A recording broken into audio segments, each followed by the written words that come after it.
Damai sejahtera Allah yang melampaui segala akal, kiranya menyertai hati dan pikiran saudara sekalian di dalam nama Tuhan kita Yesus Kristus. Amin. Shalom, Bapak Ibu Saudara yang terkasih dalam nama Tuhan kita Yesus Kristus. Firman Tuhan yang menjadi nats khotbah dalam ibadah minggu kita hari ini, minggu ke-6 setelah Trinitatis, 16 Juli 2023, tertulis dalam kitab Mazmur pasal yang ke-65 ayat 1 sampai dengan ayat yang ke-9. Demikian firman Tuhan. Untuk pemimpin biduan, Mazmur Daud, nyanyian. Bagimulah puji-pujian di Sion, ya Allah, dan kepadamulah orang bernazar. Engkau yang mendengarkan doa, kepadamulah semua yang hidup.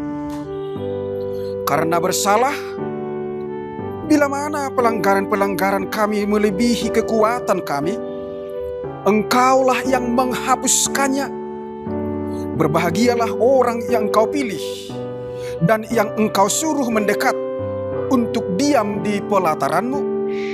Karena kami menjadi kenyang dengan segala yang baik di rumah-Mu, di bait-Mu yang kudus. Dengan perbuatan-perbuatan yang dahsyat dan dengan keadilan Engkau menjawab kami, ya Allah yang menyelamatkan kami. Engkau yang menjadi kepercayaan segala ujung bumi dan pulau-pulau yang jauh-jauh. Engkau yang menegakkan gunung-gunung dengan kekuatan-Mu, sedang pinggang-Mu berikatkan keperkasaan.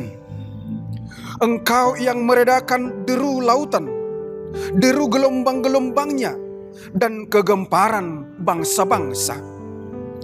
Sebab itu, orang-orang yang diam di ujung-ujung bumi takut kepada tanda-tanda mujizat-Mu. Tempat terbitnya pagi dan petang Kau buat bersorak-sorai. Demikian pembacaan firman Tuhan. Bapak Ibu Saudara yang dikasihi Tuhan Yesus Kristus, ada ungkapan yang mengatakan kenal maka sayang, dan tidak kenal maka tak sayang. Artinya, ketika kita mengenal, kita bisa berbuat yang baik. Apalagi ketika di pihak kita, walaupun tidak baik dia, tapi kita sering membangga-banggakan, memuji-muji. Nah, itu untuk sesama manusia. Selanjutnya bagaimana ketika kita ditanyakan, apakah saudara kenal dengan Tuhan? Mungkin kita akan menjawab, ya, saya kenal. Tuhan itu Allah. Dialah yang menciptakan alam semesta, langit dan bumi dan segala isinya. Dia juga Tuhan yang menjadikan manusia pertama Adam dan Hawa, termasuk yang menjadikan saya hidup sampai saat ini. Dialah Allah yang selalu memelihara ciptaannya dan tidak akan membiarkan hidup dalam penderitaan dan dosa.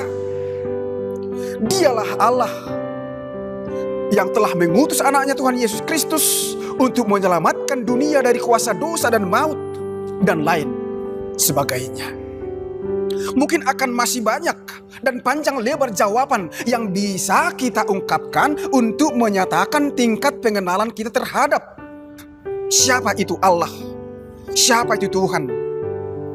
Hingga dalam berbagai gubahan-gubahan lagu yang muncul sampai pada masa kini, yang diangkat diadopsi dari firman Tuhan, banyak gelar yang disematkan untuk menyebutkan nama Tuhan, seperti Jehovah Shefaot, Jehovah Shalom, Jehovah Nisi, Jehovah Rafa, Jehovah Jireh, Jehovah Shafat, Jehovah Elion, dan lain sebagainya. Karena memang itulah Tuhan yang kita kenal dan kita percayai. Pertanyaan selanjutnya, bagaimana dan apa yang akan Bapak Ibu Saudara perbuat untuk merespon pengenalan terhadap Tuhan? Mungkin banyak hal yang akan kita lakukan untuk menunjukkan pengenalan dan kepercayaan kita terhadap Tuhan. Segalanya tergantung kepada sampai sejauh mana kita kenal, sebesar apa kita percaya, setinggi apa kita menghargai Tuhan kita itu. Untuk merespons segala perbuatan Tuhan, pemazmur mengajarkan dan mengajak umat Israel untuk senantiasa memuji dan memuliakan nama Tuhan. Secara umum, mazmur merupakan ungkapan puji-pujian orang benar, orang pilihan tentang eksistensi Allah secara keseluruhan.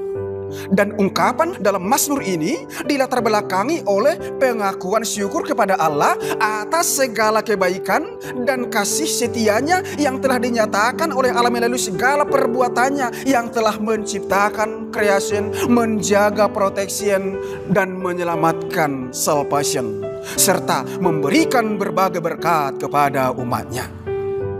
Secara khusus, nas khotbah saat ini Mazmur 65 adalah tergolong kepada mazmur puji-pujian sebagai ungkapan syukur atas berkat Tuhan.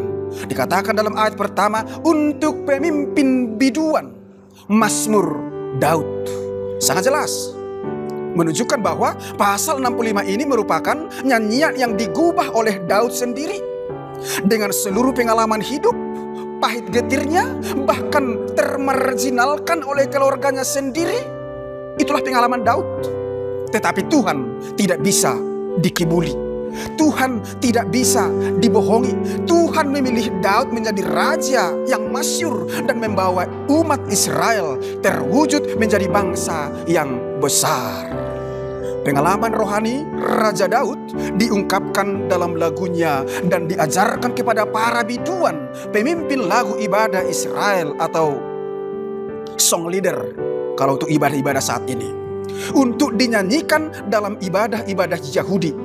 Inilah perikop Mazmur 65 ini. Melalui lagu ini, Raja Daud mengajak seluruh umat untuk senantiasa bersyukur memuji-muji nama Tuhan. Sebagaimana dalam ayat yang kedua dikatakan, bagimulah puji-pujian di Sion, dan kepadamulah orang membayar nazar. Kata Sion menunjukkan kekuatan benteng pertahanan. Dari kata Sion muncul Zionis, yaitu para tentara Yahudi yang tidak terkalahkan dan membawa kemenangan atas umat Tuhan. Daud mengaku bahwa kekuatan pertahanan itu adalah dari Allah sendiri, Allah yang berperang. Dalam Keluaran 14 ayat 14 dikatakan, Allah berperang terhadap kamu, kamu diam saja. Atas penyertaan dan segala kemenangan, mereka bersorak-sorai memuji-muji nama Tuhan. Nah, bagaimana kita merefleksikan nats ini? Mengapa Tuhan harus dipuji? Ada beberapa alasan yang tepat disebutkan oleh pemazmur dalam perikop khotbah saat ini. Yang pertama, karena Tuhan mendengarkan setiap doa. Tuhan yang selalu bersedia mendengar segala keluh kesah dan curhatan setiap orang yang mau menyampaikan setiap pergumulannya kepada Tuhan. Sangat jelas dalam ayat 3 dikatakan, Engkau yang mendengarkan doa dan kepadamulah datang semua yang hidup. Yang kedua, karena Tuhan Maha Pengampun. Sebesar apapun kesalahan dan dosa-dosa umatnya, kasih dan rahmat Tuhan selalu lebih besar dan senantiasa menghapuskan. Tidak sekedar mengampuni, maaf diterima, tetapi dendam berjalan. Itulah dalam kemanusiaan. Karena luka masih terasa walau sudah bermaaf-maafan. Tapi bagi Allah, segala tindakan yang kita perbuat melukai Tuhan akan dihapuskan, hilang. Yang ketiga, karena Tuhan selalu benar dan adil dalam segala karyanya yang dahsyat. Dalam bahasa Batak ada ungkapan swalagogo, artinya kita ada bukan karena kita, tetapi karena Tuhan yang memberi kehidupan itu. Intinya, jika kita boleh hidup sampai sejauh ini, segalanya adalah atas anugerah dan berkat daripada Tuhan yang kita peroleh setiap hari dari sumber daya alam. Dari terbitnya matahari gunung, laut, angin akan membuahkan berbagai berkat untuk kehidupan umat manusia di seluruh ujung bumi. Mengapa kita harus bersyukur dan memuji-muji nama Tuhan? Manfaat apa yang akan kita peroleh ketika kita mau bersyukur dan memuji-muji nama Tuhan?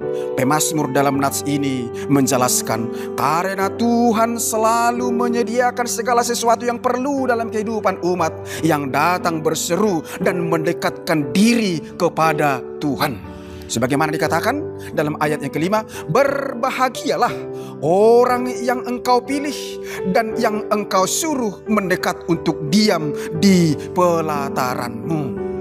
Kiranya kami menjadi kenyang dengan segala yang baik di rumahmu, di baitmu yang kudus. Artinya ibadah menjadi intimasi dengan Tuhan dan akan menjadikan kita merasa aman, damai, dan lega.